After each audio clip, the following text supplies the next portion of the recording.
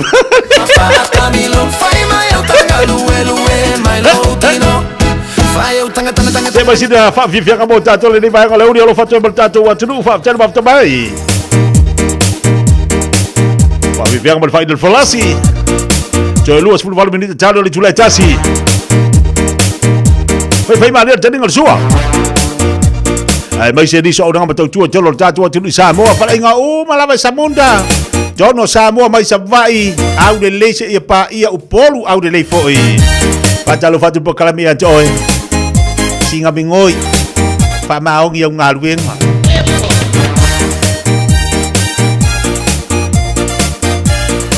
alo alwa de lava ia la ku fa siva de puli ala kolai mo de puli la fa sa kasi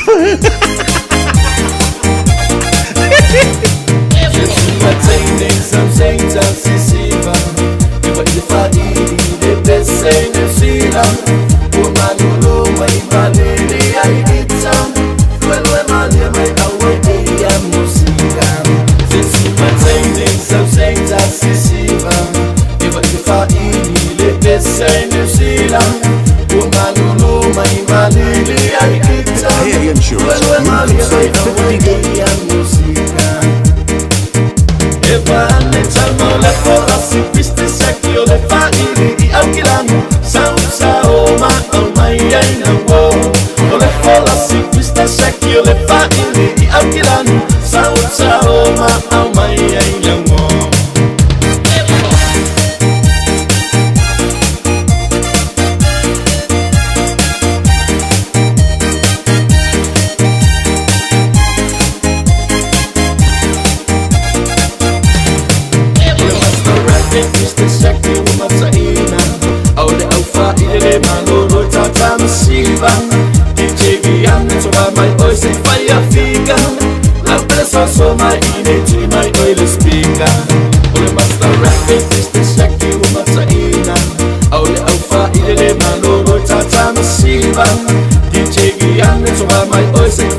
ai nango o le fola si pista seki o le faili I au kilani Sao sao ma au mai ai nango E pane tama o le fola si pista seki o le faili I au kilani Sao sao ma au mai ai nango o le fola si pista seki o le faili I au kilani Sao sao ma au mai ai nango Si fonga bale le fola si mo le fa fianga mo tato le oli Ina utai lua se fulma le fa minuta jalo le July Jasi Pa jalo fatu alfatu ya Emi alo fatu ya jalo fatu mo ni ngalua kala ni bayang ngole aso Pa jalo fatu ya Andrew fonga malo fakta le mafta mai lungal tatu pokalame manuia fo le nei oli pa le pa fatalo fatu pa le pa ya te malainga Jean Colin fatalo fatu e tatu pa anga le samuri mana amal tatu pese do po ya urpo o malava o pese le mo utou fa ya o ngai ke urupo ya walo fatu tatu pese lango le mo mana mai ni sol tatu watunu ai afa peke no urupo ngalo urukula ke poli yanga ese no urukula ese urupo urupo o le mea ka urupo ya la le pese ba ko ya la ku ma fo ya la ku se pese mo la variulu ya ele fa ai longa ina alwa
yo langa ele fai no ngangi rupo o le rupo pepo o mai ko le muri uru pepo o mai ru male kula le uru o le rupo ele fai no ngangi rupo fa mo le mboli pepo o mai ko le muri uru pe po mai ko le muaulu pe po mai lungal ku mai o lo rupo o alo rupo e fa malu lua ko ya ke ko le ai ngo sa rupo ele sa kapese o pa o le pese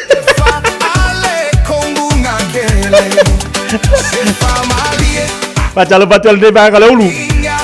Jansen ada mai va mole alo fatu. Ya un se ba e me lang wakili va me foi dungo le halu. Era le ke muso do po Facebook. Pacalo fatu le fatu ya Jolene. To fanga Fatima male boss ya ngongosina no mani seki ya musika. Seki maloli. Fa mai Andrew fonga. Pai mai ia ole ua pese lue ia masave u kalevi wa vai le manga ya e ka save u le kalevi ileng ia le wa ai mi ngoi melu po ole si ai nga fa lo ngol mangong ia lo kalevi e mi ngoi melu po ole si ai nga lo po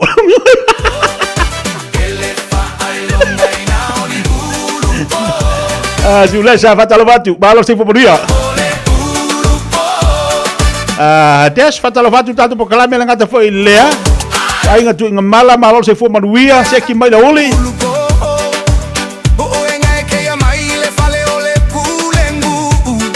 Pajalo fatu ya Rachel fa tele ma mai semo papali tele Pajalo fatu malo tua foto fatalo fatu le fata si mai nei sini Australia e angi urupo ngai sini e kele kolo le mea kolo le po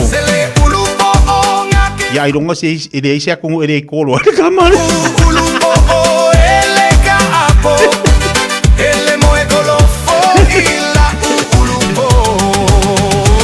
Ya le ai fa malu luak ere urupo ngiro makwa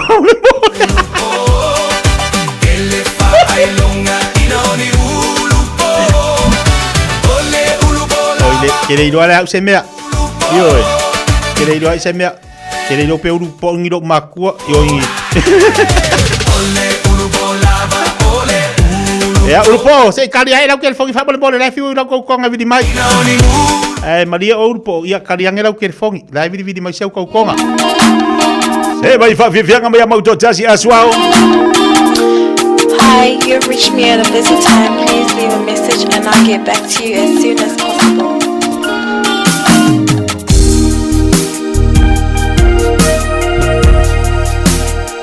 Ya vai le mu Kolo lo leanga ko kolo mo lo po oa. Vai mari au tari ngasua. Ino tas full mo lo minute tali ole tula tasi. Ilungal tau tua le radio samo mal proclam le fifia mai. Vai le mula yor nia so. Ilang masini tali telefoni. Cuma yang sepean. Oh, cevili yang cepoi.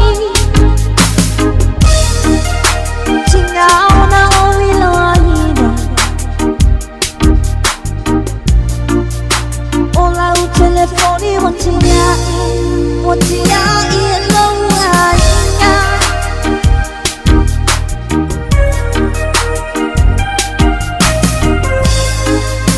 Eu te vidi e tu pe Una olo leo malu O te fia fa alongo ai O te fia fa alongo ya iwa la balea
feel so close to you. Baby, you know I'm trying. I'm so sad, deep inside. Yeah, but I'll keep on ringing till the end of time. Baby, don't leave me this way. Baby, please don't leave me this way. Yeah, yeah. E ale lei mau te tasi asua. Ke wa fu da ngalo fia kingi ma ma fa lupo. Ya fu da le me wa ko vidi de lupo. Ha? Kasi ale ki pinga de lupo ya wa. Ki we vidi ya. O da lupo e de ka yamanga amur ka ka pi fia. Yo ngo sai la ya. On sa. Ya ngo fa ko yo ko lo fa le lupo.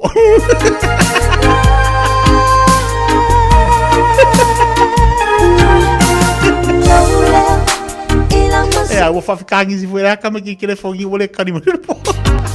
Say to my eyes, tell to be there to fall in. É, o cama foi lá, galera. Na vida com a carinho, mas é meio que você fez o que ele foi mais. Pie cangue foi lá. Lá o telefone o tia. E a fa peringo o levi ringo lupo lang lupo. Wakang ya ile kalia levi o telefone. Alô mai. Levi.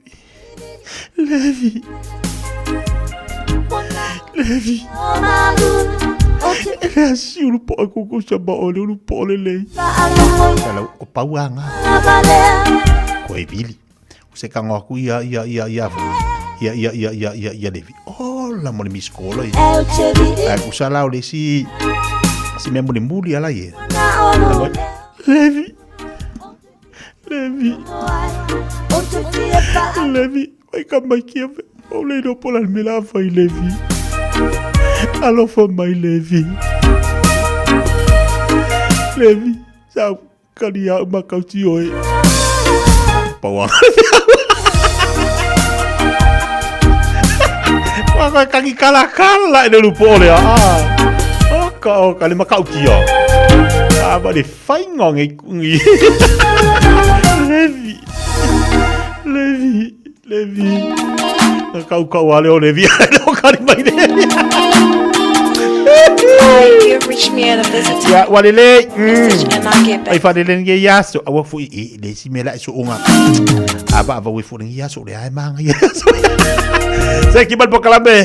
Lui tau mo e fale nganga a wole kanilo po, tatu wola tatu ni tau fale nganga. Mo tatu le nefo ya uli.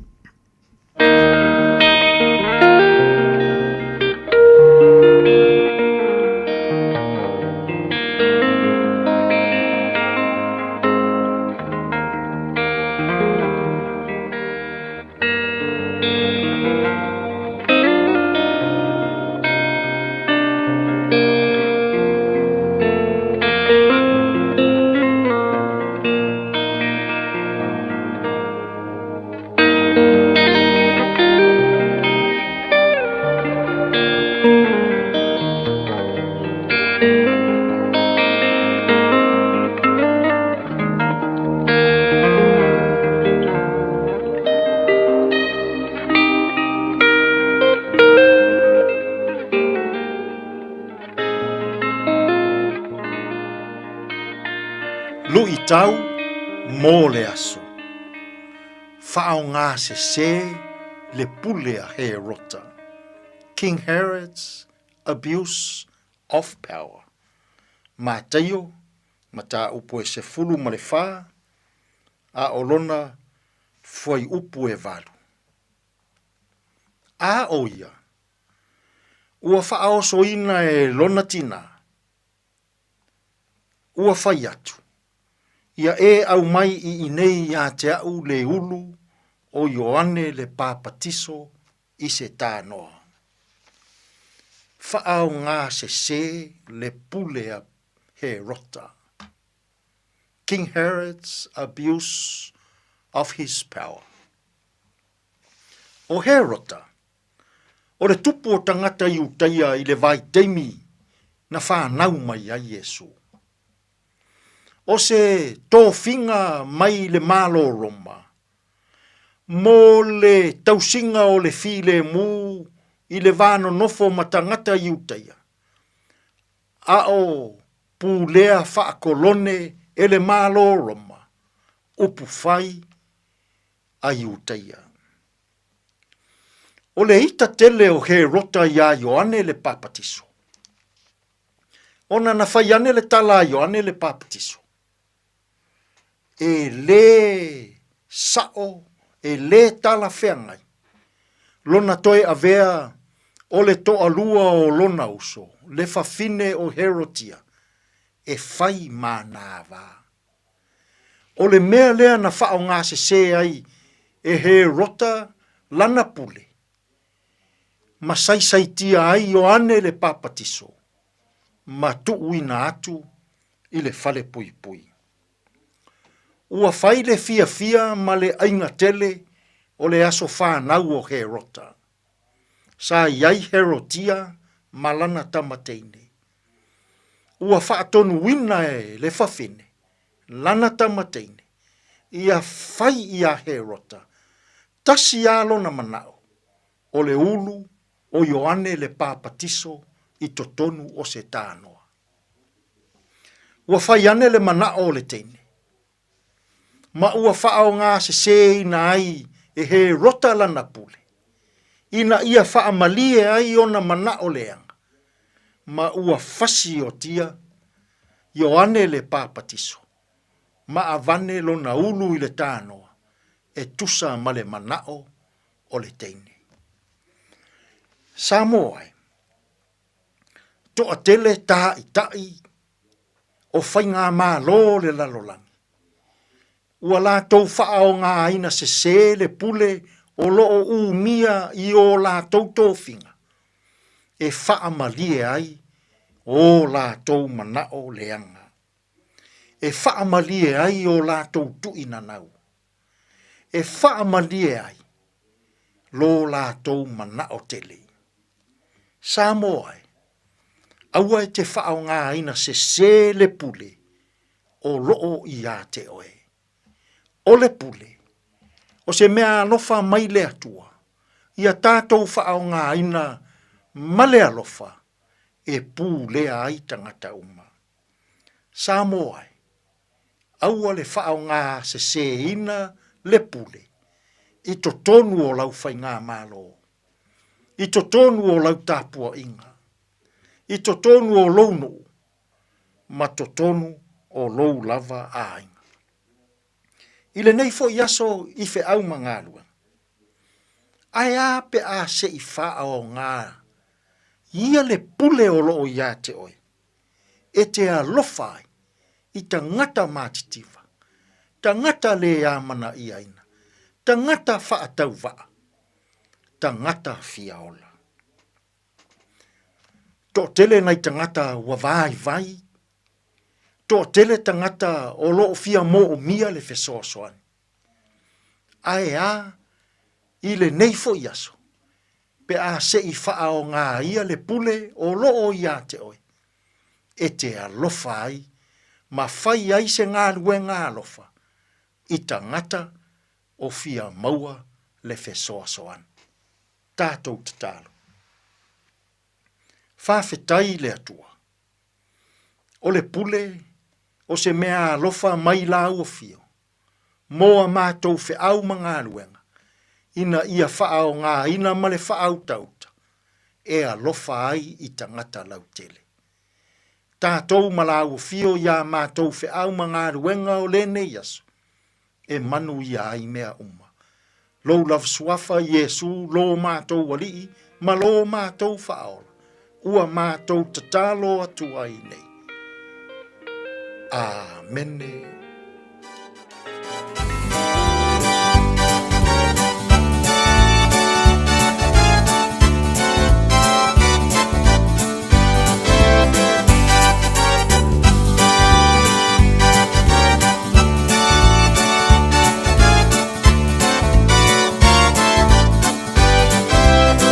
Oh,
In this update, Christchurch City Council has declared a local state of emergency for the cut-off Banks Peninsula as rain hammers the region.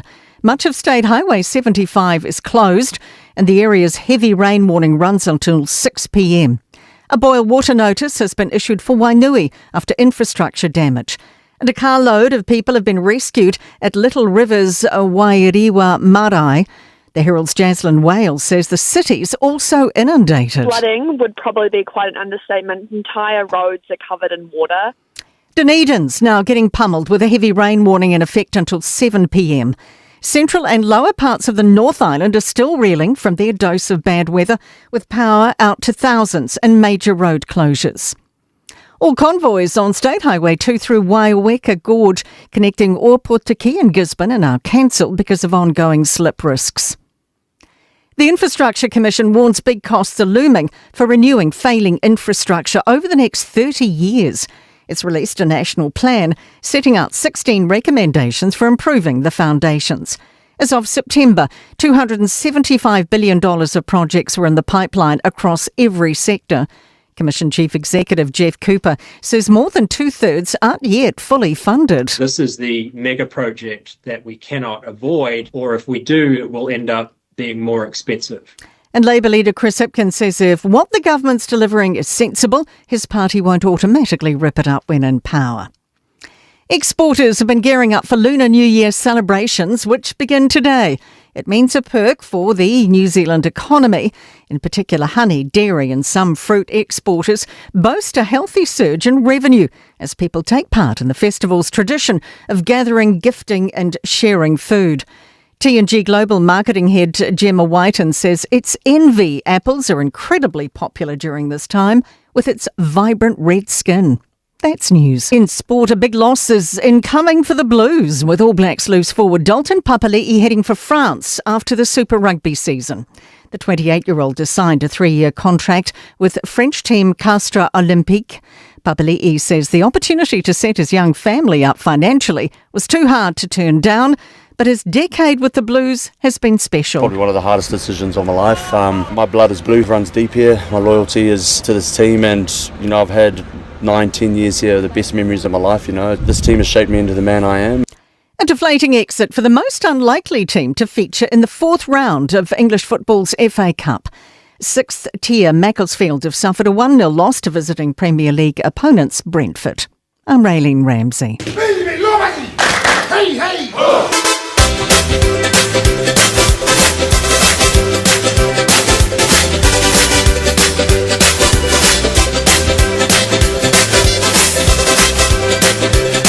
Ona midi tole te dele tula tasi na ufafonga tatu wa tunu le toa wina to tatu tala ia mai I vai fanua ni ngala pretani pa na ile ne fute melauli. Pabalo atu la tunu ia tela tole na wanga ia tu la mtali o tiu manga luenga lo tole ne fu ia solua. Diso la tunu o tapenatu mo ngaluenga si fira uri se pai este me le pona nei. E foi la tola tapenatu mo ngaluenga le po atoa.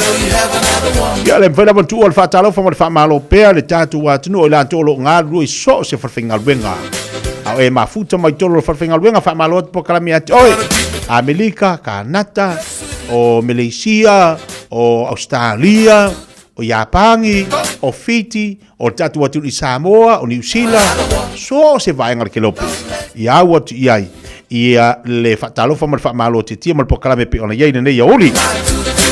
Se te lima I lava le tatu tomo sanga le tatu te wila. Tomo sanga lua, le no wa ia tu ina talo Paul vai ngale tau le manino ia te o le talonga munmuli. Ai o talonga ia le mata ma le awa tua manu malo ia le awa tua I le mata. I le mata pi tu fouta alo male awa le strong tower pi Valwiva manu malo ia le tu fou. Tama o le valele ta alo male happy boys manu malo le happy boys pi. Liona ta alo male Sand City manu malo ia le Liona.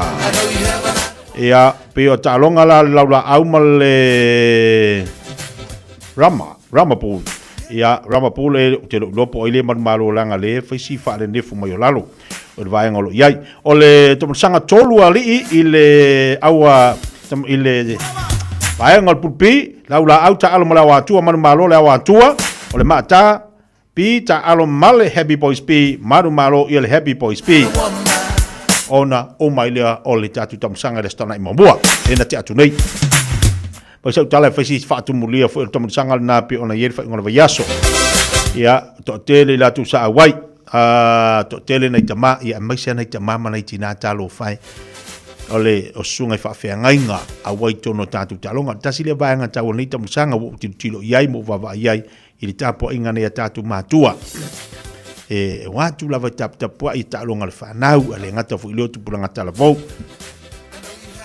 ole me mani o tamusanga kiukiti ele ima se vivisi ole unga lau tala ele ai ama se kamahonga ele alo whalunga fusu ele ai ima se alo whalunga pa irima ia pe wa fitau i mangi au kirikiki e talu alau mata ui tamusanga ole oke ia ai malo le sai si vanga me o kapiteni i o kapiteni e ka o kapiteni e finga o kapiteni langa fu ye lo for kapiteni langa tamala wata e la for kapiteni langa kamale ke ia o vainga fa pena e fi e kuala e finga un kapiteni mal famsino a fa mai lo famsino wo fu amumu marielo loto anga ilalo a fa mai famsino wo la kama ia o sai la ia ba koyola lo no vinga e fai me o mai fai unga famsino pole ala fina wo kapiteni ai a fa ko famsino walaba uma pe liva funga ka aru dia ka alunga ai dem saka ku e me aku le piki ai awa fe a malo te kapiteni o te tasi ya mo foi la fianga prestene ya sola malato blau o yo ko vai ko ngore oka au fa longo ya le oka pe a mai sau pe sa ngombe ngol lekio so le pe ma ku so la vanga ko ngole oka ska mai oka yo le ka lo ko ai poko le ki ki oka por me era fa ku pola ia ngasi ya Gotta keep the fashion. Yes, sweet little tune. Ko fica, we lo ko ingole o kada sko nga. Sorry. I know you have another one. Ya, tau te filo fo ile la fionga al prestene la fionga ya sola. Ya. Ya al fatto no le prestene ol tatu tamsanga lo le pinka o le te wila ya pe fo tamsanga. O le me fela ko la sorry. Ya, o ko vai fo ya sola. Le hanga mengi o sainga ese fa makuanga ka sorry. Ori. Au kilo la ile au vai ngi o. Ori masa o ke lo sola le soifu sola le wipo se me o le lata fit se fu. Ai masa u sola o i ka ile malai a ko le o ta. Pio le lo le wingi le chief. Ai au vai ngi ile si kai fa se fu marka ile male se fu. Sole. Ke longa kingi ma sola ile mele de ku de fa ko ilanga la fa salonga ele ai ka maru. E makau kia so mamiangi o sainga langa e poko kele keula kofi ia au vai le i on sa ia ka ko la po i on sa fa si swinga pe o sola wa le fito sola ola ngala ko ngole o ka so kamo le o ka ko ngole o ka pe o va ku au ko la giki ya ke lo le ma ia la alo va tu la tatu te sanga te wila ya oleh tatu tali watu sini tatu musika tatu se mai na ia le watu tatu fata talanga male ora mal tu sunga toksia awolo fatu mal tatu watu ni fo ya uli malu fa malulus ya vailar ka ko kali le bo le bo mo yang ifu ya sono le bo ki kas ko fa wala mo we fa wala mo ya la no piki no fanga vai đâu phải ngồi ngasi mang va ko se me ai oi foi que ela pô vai camar aqui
Iso tātou musika le uli no se malte melo wati leo se furma le fitu minito te le tu la chasi. Pabaloa ti Fuarosa Jacopo. Ia le foi mafuta mai se pese da momento nei Samoa ia Josefa fa pe foi la tu fa fiu. Ia ma Jacopo i nei le RLSS i tafa ingata fa talfatu malo lo sai malo foi la pali tu te mangalu ngalo fengai mo tole nei ia uli. Lo fata si vale sunga toksia. Oli tatu falta vale ole o meka ka se la pena foi tu na tu eli tatu pokalame. Ya wa foi la tatu mo le nei ya so lua talfa toksia malo le sai tu te mangalu ngamo ni ve yeso. Ya, e fatalo fa foi la sunga li pa salau e porto tai o tatu pokalame tipi mai.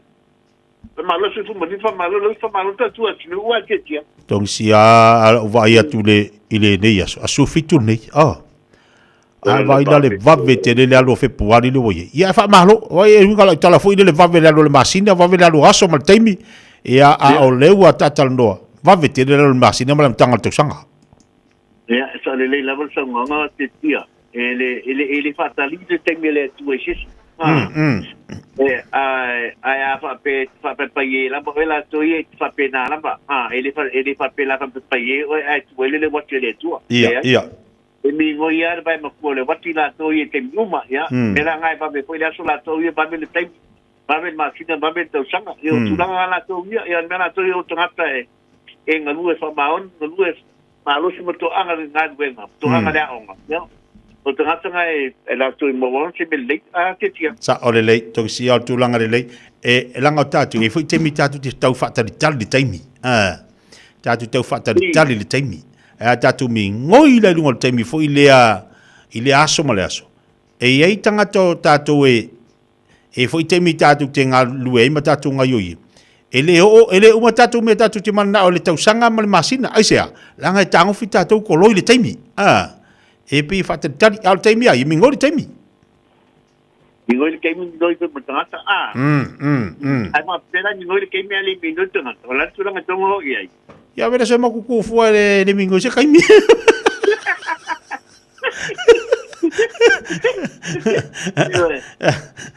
awale mingo do nga vele va se makuku fanga le mingo yesi si ave ku oi ia nga yo me munya la tu nga ya so ya tu nga la tu yo te mi la tu ye ba be la te nga duen ba be te me le tu la tu ya ke ni vai ta ato no ole tamo so fuanga male mari soi fuanga le wotatu ye ni bai tau ya mo faia na sa le langa ke tia sa ole sa nuanga tongsia ole mele le tatu tilo le vai temi lei fai sa soi fuanga taunga tar soi fuanga o tele me tu pule olanga ia matatu va ai al ni vai kaimi ai se de mana ia sa ole so nuanga tatu tilo fun tatu matala matatu mala tu natu de le me tonu fai ia sa le la e tanta feliz sa ai si meltanga oi kaka masau oi le haina ku pe la vanga fa sa pea ale pa ol ver ku pe la vanga fa sa awal por foi fa sa pea ele be ai mang male manu la to via oi de ai la ele kamala ngai se upu sa makwasi no wakako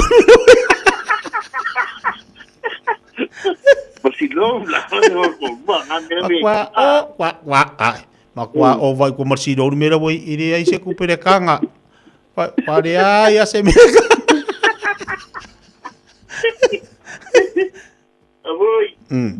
ya malai la fatuela sunga la le taia le oli tulanga lo ile tu pala nga tatu falta vale ai mai se te loa te lo tatu e ta pena fo ia lo mekakas i ye temi ye tatu fa morianga mo la tu fo ye o te fa tauta vale a ni so la tu sa fa longo tatu li tio ya sa le la sa nganga te tia ya ai ele si do le ba lo mekakas do li tu langa taia e tu la le aso e fa pe la sunga po mo lo mato mo fa au do le bi inga la me fa po ya le bi ya la lo tatu ta pa au le lang yo e o la na pule lo so man pule pa soa to mo ele so i pu le night to vai nai tu ole nga luenga foi ia fa pe foi ia mo luno sambo ia fa pe suma to mola do bi nga la fa foi ia ia de uta to pe ilu monu ale tu no fa ta lo fa tu lo fa anga samo po fe la be no me fa sa lo fa pisnis pe la be tu fa ni ke lo pe a mo me sa i ma no i tu no a ke wo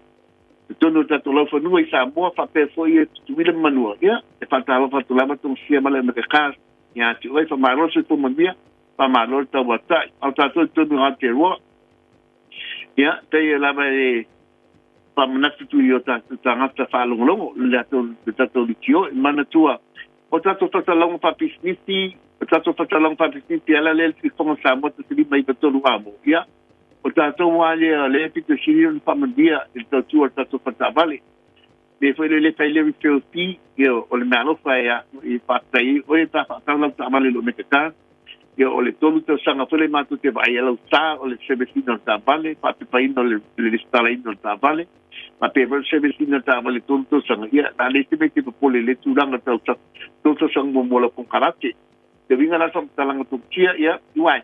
Ile whamandia umatanga ta umale la foi to inga to tua me le fa pe foi na ta to le fa longo le tio ta mole ai to telefone ma mal le to wala mai si tu ranga le do tanga to pai lang ya ile anga ba ala to ye tu ranga sa mo na o e fa longo longo ile radio sa mo to si mai ba to lu amo e mo uma fa mo ganga le fa ta lo to tia mana tua le un pai na ame ta to tua pa ngai pai ta to tua ame lo sta ta mo at to ngi la ta vale si tulanga le tulanga e tia palma mai e pai tu mai no tala mai ape te para mai foi pe ta tala le foi la foi tato I Samoa mai le ainga le foi no fa na to le la solulu la so ta yao ia pati ki ele ta vale le foi le ole ni stand extrail ia ave Samoa le mo tongi le to 50% mu ia tato I Samoa e te okala ta vale le meka mana tu ka vale ni sila e mawalunga la vale stand ke kingo le fu sanga le bu le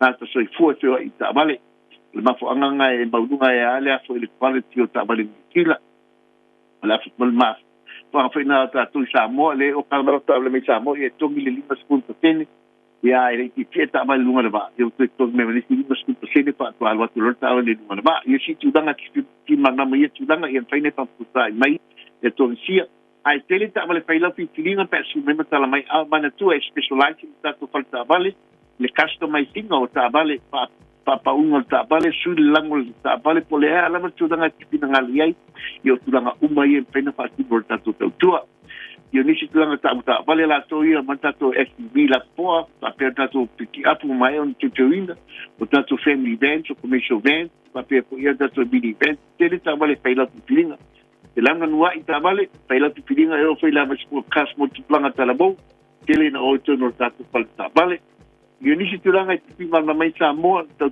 tatu falta vale ya si su mai matala mai au ile luselau Kevin Stripe nei papa tu I manukau e ma fai foi na e bala au mai tatu le nai ole o I valua fitu lima valu tu silua o I valua fitu lima valu tu silua ia pola te pointa bei olu tasi pa pituono lima fatasi olu tasi pa pituono lima fatasi mo te nei pa pa te lava te tia família le so sei valo filma nei aso a fato papa se tu e de uso te tia palo va te te lava le songa to sia mo tapo kala me se foi mai manuia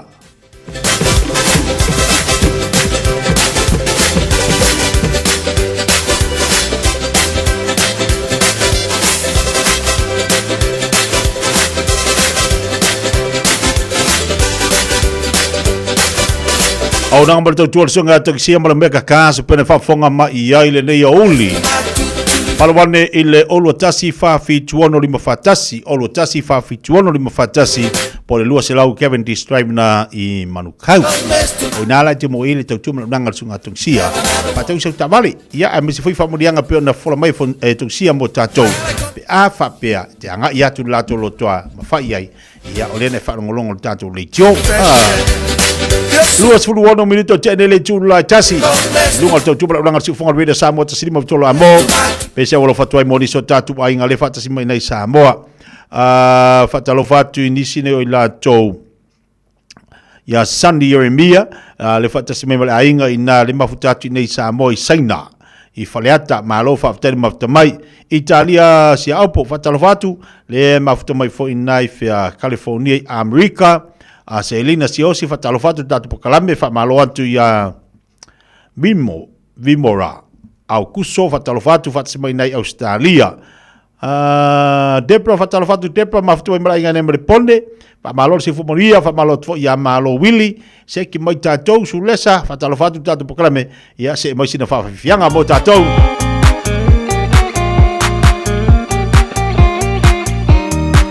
koliso vai maunga luas fulfitu minuta ta nei le tula tasi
It's summer, a time for reconnection and sharing quality time with whānau and friends. but a time that measles can be shared too. It spreads easily and can cause serious illness. Before you visit whānau, check that you're protected against measles. Having 2 doses of the measles vaccine is the best thing you can do to stop measles spreading and protect those you care about. It's free for most people, so visit bookmyvaccine.nz or contact your healthcare provider today. E te manae maua se luma nae manuia o la wata li I polo wa whawhine. Ua se fulu nei tau sanga o whaatino le Pacific Advanced Secondary School lea au o nanga. Na whaawaile nei a onga e Sir Michael Jones. E whaonga I nae ngana le Pasifika I le NCEA. Maua fua o fua o ngā toe lea ni pilia onga. I le tau sanga lua o loa whana maua lunga I le whainumera o alonga whana wale pass na au sia tongi e ulu whale ai I le universite, polo university entrance, I le tele o kolisi I au kilani. Ua uti awa noa mo le lua o ono, mo nisi whamtalanga wala au loa le pass I le over se lau valu o fitu lua fitu fitu, over se lau valu o fitu lua fitu fitu. Le Big Pots and More, o whaiti tia te wonisi o loa. Maua steamers, woks, olo la pupua, ipu te ata, ipu popo, maisi. E iai fo I o ngā mukesi, e whaonga I tutonu mu whafu. E whetau I le lei mo a inga e ka le sia ma so o si wha moe moe. Le Big Pots and More, o mea uma e te mana o miha, I le whale o loa e tasi. Asia siane I se la lai lata I fo iate oe. Tolu lima tolu Great South Road o Tahu, Westfield Mall Albany, Unit 3B, Tasi on tolu Stoddard Road, Mount Wasco, tolu noa tasi Great South Road, Takanini.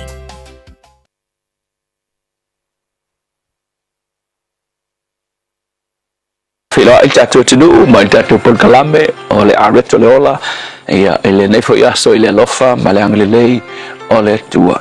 O le tuse whamasino e fitu e whaupe se fulu, e ia I whaupunga whapel tala whaulea ia kitiona, e tala le tua na whaia kitiona.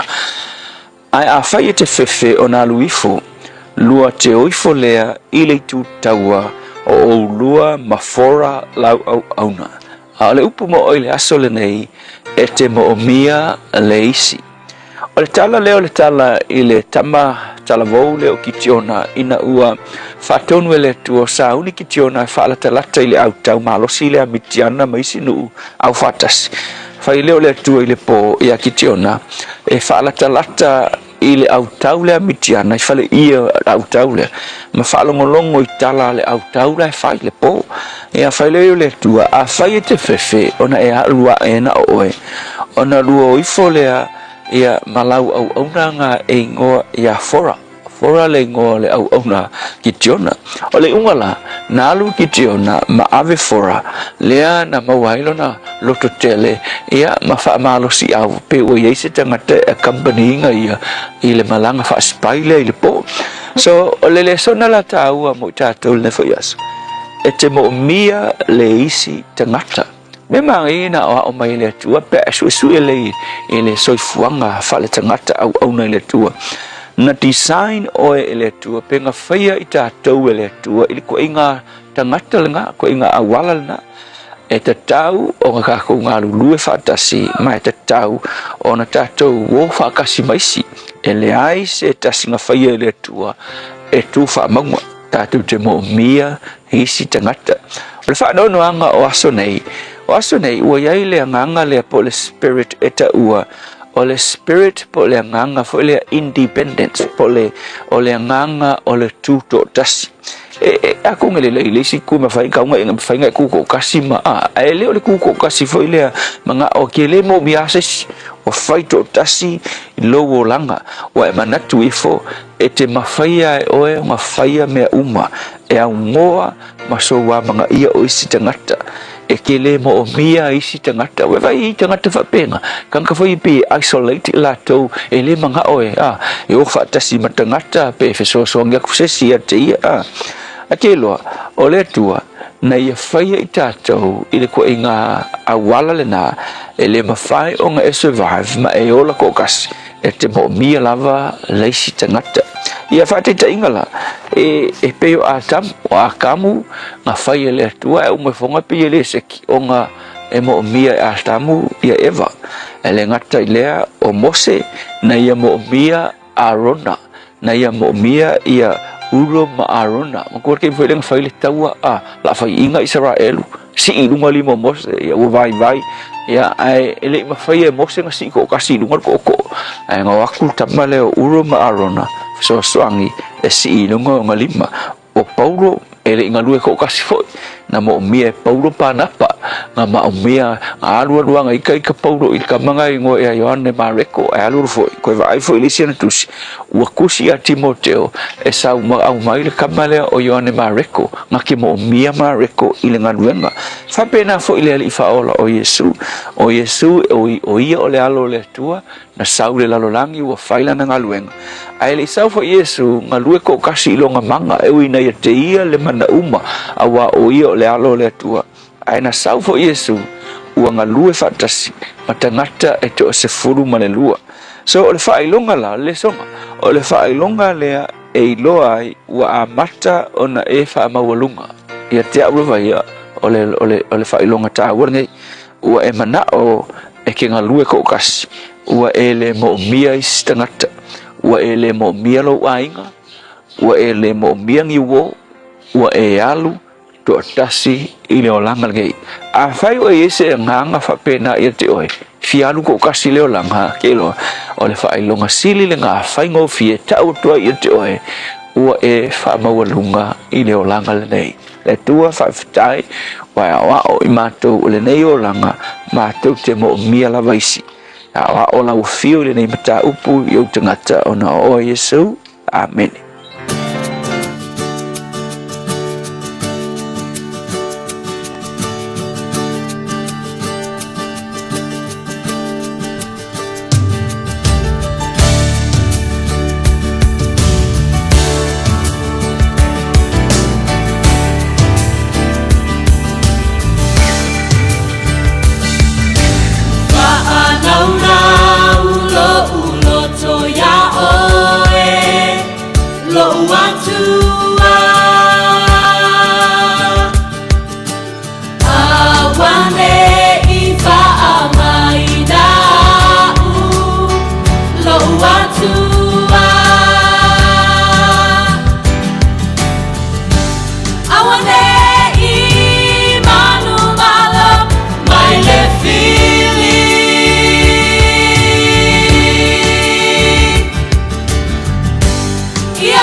Mr. Pomal Pesele na fa una o tanto loto ile le upu matongo fia male fiong pa ile tua pe ona ile po kala me la reto le ola mo tanto se lu tau fa le nganga po sta mo tanga fa le nganga fo ile mo tanto ya pe ona sa mai mo tanto le ne yauli nei fo ilu tau mo fa mar au de upo le li mo tanto tal tono na wa so soniatu ia le nganga pa io le li loto mo lu fina ngalu fo upo le to loto le ne yaso mo loto ina ia mawhai na suotu sine ino tātu loto i tono tātu tangata.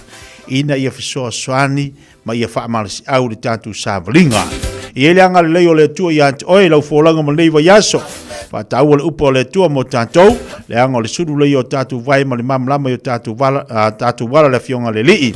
Piona e whaafonga i ai mo whalangolonga i le fionga pa ia le tua, a reto leo la mo tātou, mai upo le pese, whanaunau o tātou loto i le lii. Le ia sisi misi don taua mo tātou ne vai taimi. Tātou sa ili le tua, ma waile a miutonu, soasani mailo na nganga, tai tolu ina i tātou, soasani mea tātou te mana na oai, leisi me whingata i ante ia. Te mole isi whapoponga lepo karami le aso a tai au, te mina whapenei, i lunga le tautua le fifia mai, patasi ei ma le tautua ma le uranga, ale sunga le ai atu meni proclame le malu le tau se vai te wati le toa sifulu ma le ono minuto le toa na talo le tula e lua te pauna minuto le tatu proclame le toi ai nei fasi silanga yo tonu mai e fasi silanga le tonu mai lunga le tatu proclame le yaso la ma fona tu inatu yant oi ina ia ma fai ona e sila fia ni so vaenga ia lo ia fo ia nai maftanga le ngol yaso ai wona ngali at elo mo pel tatu tusin leo le songa mal tatu wa fili tatu ofisa nei ia pela vonanga i mal tatu watu no fitus fulta la tatu tusi ai mana yelo vala mo le lua no lua tasilima vitolu lua no lua tasilima iva tolu pete su mai le tatu se le tolu patolu ono Hopola Avenue nei Manukau mo ila to umalava o lea fi okala tusi lungo penga tfailangi tanga iane le shop radio samoa.co.nz ia e okai sau tusi tatu tusi na lua. Mole mamalu o matua uma o le unite o le masina maaia i Sutton Park School. O le ata o toia upa ia mamalu Samoa ono o upa ia o uma ono tofi. Ai whaasisi la antu ili awa tele ma le whaalalo e tatawai o le awhaia i al tatu community fono. I le asas fulma le valu le masina nei, no ingo le aso a taiao le tu lai lima i le afiafi e whatanu ina i le aonga. E tau tele lo awai, i lo awai mai, i le tatu whanutanga momua o le nei tausanga. Whamaria le tu e whiauma ngā ruenga o le nei aso, whaaftaitele, sainia, e le sunga le pule aonga, ia whata vai timu tongi.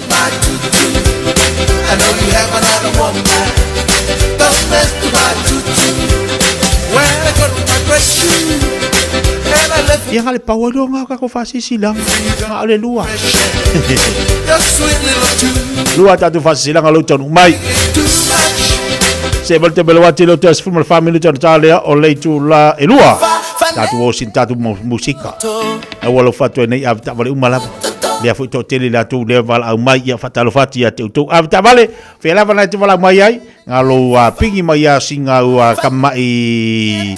Just to singa ngai dunga Facebook ame o hauru ke i o haure dunga de lori yoi o haure dunga de pass o haure dunga de taxi o haure dunga de kabale o kuri o mako ainga e mo atu mafafifianga mo tatu loli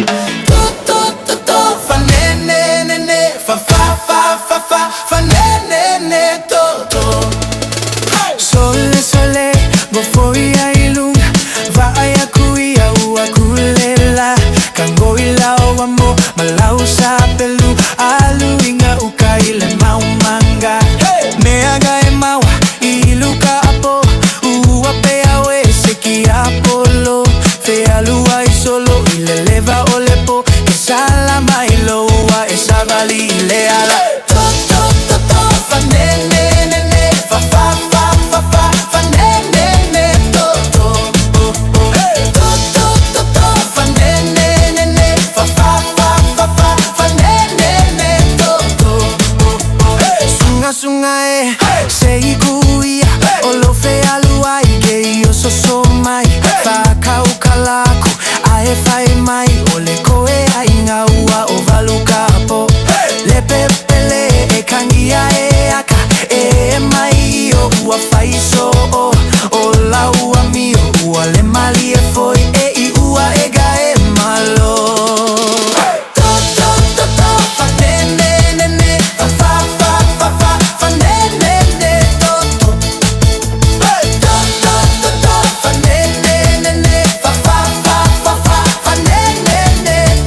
ka o fa kule fa ne ne ne ne fa fa fa fa fa fa ne ne ne to to fa ne ne ne ne fa fa fa fa fa fa ne ne ne to to sunga sungai la vaga feau sao ya kao ile binko pe mauai o selaki ile checkpot pe fucking olepo sole uso o fea o ualeva onga amaka olepo olo fai le sungu sungu ole mamo imale kama o pipi to fa ne ne ne ne fa fa fa fa fa fa ne ne ne to to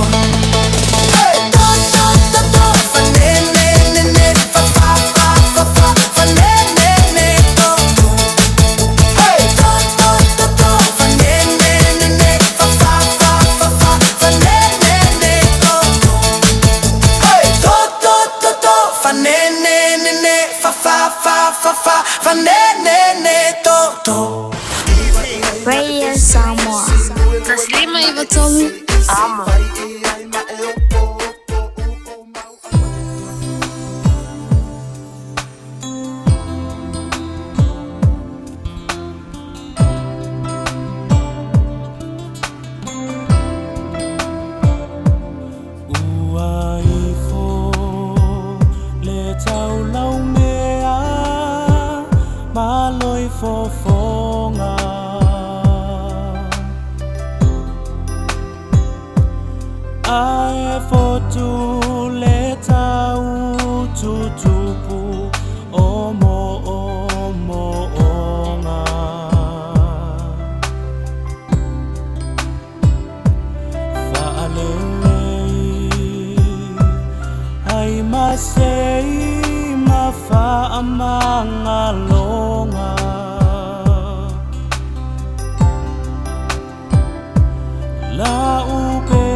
ta whea ngai ngā le i ngā loiola.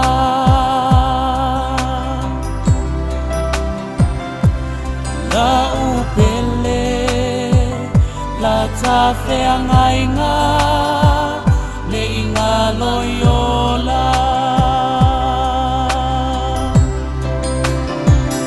Au mai a le alofa e whai mafusi o whea ngai ngā oti.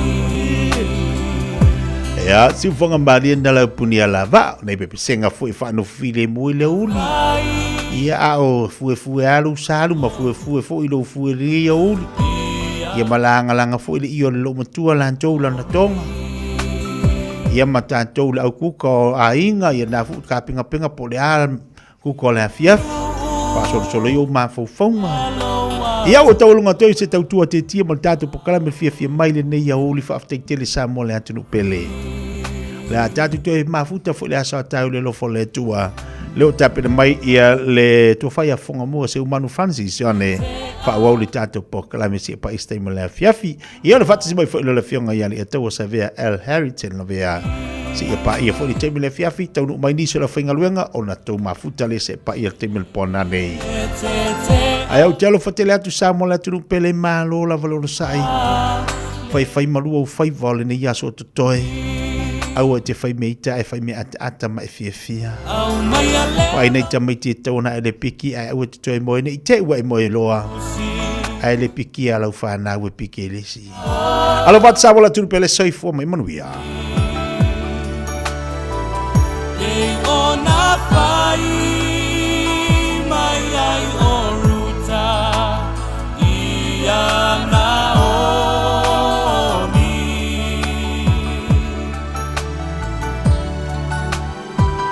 E fai lonu malo atua ma o utofi.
talo fatu I lau whaafunga angale nei tūla o le aso, alumaya o tātou telefone nei o mawhai ona tū fantasia e lau Radio Samoa. Ua lipatia mai le Sydney Morning Herald, se tala whaanoa noa I se tāsio li I sa ata alo le aulaka pili kia le Kiwis, le li o Matt Utai, o lo o tau whaola nei se whale mai sini au se tālia, e mafua mai se whaalave taula au malosi, na tupu le tu o saute si sifo sini I le vavea o ana leila. Ta wele pote tu sa lea ma le tu lai ono le tae aon, na o tuai se pala au le au onanga o whaalave tutupu whafua se I po le emergencies, I se mata upu I Maguire Street I Green Arc, ma maua tuai utai wa afia, ona oni manuanga mai se la au malosi I lona fata ma lona vai. Ta wele o leo utai na whanane se tasi mai se ta avale le SUV na pasiane I luma o le fale na iai, ma toe vave alu ese. O lea li ua fasfu fata usanga lona soifua, ma na whanawi au kilani, e se lau ono sufitu ta alonga o le ta amirisanga ale NRL na ta alo ai. Sa ta alo foi o I le au le Canterbury Bulldogs, le ena man malo I le NRL Premiership I le luafe malfa. O le tausanga I luafe ma le lua na amatai o na ta alo utai I le ta amirisanga o le NRL. Ua whapena na o mai foi nisi o tala whaano noa. I le tuu malo ai o le taitai au le kalesia sofitu Samoa tuto o tasi le laulangi. Po o le sistak, le susunga le whawhengainga o alai moana Pastor Willie Papu. O lunga o penga te whailangi na moli mawina ai. Le tuina mai ma whailoa ai e ni se tasi o le kalesia le nei tala whaavau. Ai o lo o talia, se whaasilisilanga alo ia mai le kalesia, ai mai se lona ainga. O le vavao le asoe tu sa le mamoli mauna tō whaafi le muai le awhionga le taitai awa o le kalesia, le sistak, ma e tu ua le malo le tamawhai whiau, ai o lo soifua pēr le whaletua, ma le nofua alo. Ua whaasfu lua tau sanga ma maasina e tolu, ta lua no foina atu le soifua o Pastor Willie Papu, ma lona whaletua mole ngā luenga le atua, mai le aso se fulo Novema, le tau sanga tasi I Vavartolu, se io o mai lava le tula na tō ai lana manava. E tu ua le māloe lana au auna ua valis fulu ono tau sanga o lona soifua, mo moli atu ai fo I wha mai senga, ma wha mawhana whananga I le whaletua, ma le ainga wha vau. Inisio tala o le whaasisilanga na whaia le li pāle mia le tai awana nafi, na whaasisila ai e Christopher Luxon le whaia mai I le malai o Eden Park I au kilani nei, le tausanga fōlua o lo fitu, o se tasio ta alonga I longa o ta ua le State of Origin, o se tala fia lea mole a ayo au kilani, e le ngata le siti ai le tau mao aingo le atu noo, ai mole I tu I ta alonga na sauno ai Luxon o se taimi matua ta ua, mole la kapili ki New Zealand, ma o le a mausali ai le wha o Sofia, le nau o tupulanga whaia o le atu noo I le ata alonga, ma atili ai o nauna ia le la kapili ki to tono le atu noo. Po le lata I le 5 tangata, o le a whaatumulia ai whale matamata o le malae I le ata alonga I le vau Quintelani ma New South Wales. Ua whaamonia mai ai le nei ta alonga le mawai ai o le tolu sanga o wha ngā solo le tele o tau mawhainga matanoanga sa whaia mai e le NRL ma le komisi o le lakapili kia au se talia. Sau no le pāle mia o matua whaafia ina le malo I le nei fuafuanga e tali malo ai New Zealand I le State of Origin. A waele ngata o le ao ngā mō pisinisi to tono le ai, a o le a lawi loa fo I New Zealand, o se tasio atu nuu I longa I lalangi e mawhai o na whai ai ni ta alonga te tele whapea. E iai le talitonunga e o atu le se fulfitu tesimal 5 miliona, le tupe o le atu lui mai to tono le tamau a ingo au kilani I le nā taimi. Mauti noa fo le whaatumu lia o le tele o whale tali malo ai mese o pesinisi whale ainga o pāpia maana sau noa foi le pule nuu au kilani a Wayne Brown o whaata singa te tele whapea a tili ai o na tali toluina e mawhai o tātou a ai o na whaia ni mea mata ina whapea. Matosi na mai ai le tele o tupe teo whaafaingawenga po investments. Mai le tele o tangata ta whao mai mo mai I isi atu nuu. Ta Wayne Brown o le mawhai o na whaatino I tonu o au kilani o le State of Origin wa atangi ai le malosi o le ai. O se no fuanga tu tonu au tu mo ta alonga. A wā o au kilani o le whaatumutumunga leo le lakapiliki a New Zealand ona o le au lakapiliki a le Warriors. O le nei whaasisinanga na wha o whaatasi mai le li palemia Christopher Luxon ma le pule no au kilani a Wayne Brown. Wha pia fo le tamaitai min star o turisi ya Louise Upston. Mai tala mulmuli, e se 15 tausanga o se li tala vou o tāwhia nei e leo. Ona o lo iai ni so otanga, i se tasi o muli e na whaatama ia ai se kalapu le tu si sifo au kilani, le Auckland BMX Club i le tausanga tāluai. O November le tausanga na te anei, le na whaatama ia ai e le nei afi le canteen, a le Waitakere BMX Club i Glen Road i Rānui.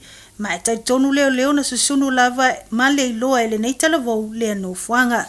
Ta ue leo e silia ma le 5 ta la le tau o mea na whaaleanga ina. Ma o le awhina a mata sa mai se tasi o kalo ne la pisi na tumu i pepa ma le tele o ota. I se whamtalanga ma le leo su e sinia, Sergeant Ryan Bunting, e tele ngā luenga na tau mawhai i aile BMX Club e tau whaatu le canteen. Ma e te lele au ngā i mea whai ale nei kalapu. Ai panga o ngā yoinga le tau tamali i ale nei alii. Wa matua o ngā tele ai o nā awhianga i tangata lau tele. Ho leo ua whaase e atu nei le talavou se 15 tausanga i le Youth Aid. O tātou talafona mai vai whanua o New Zealand mō le nei aso to e maua se iswha poponga le aso ataiao. Ai mo le temi nei,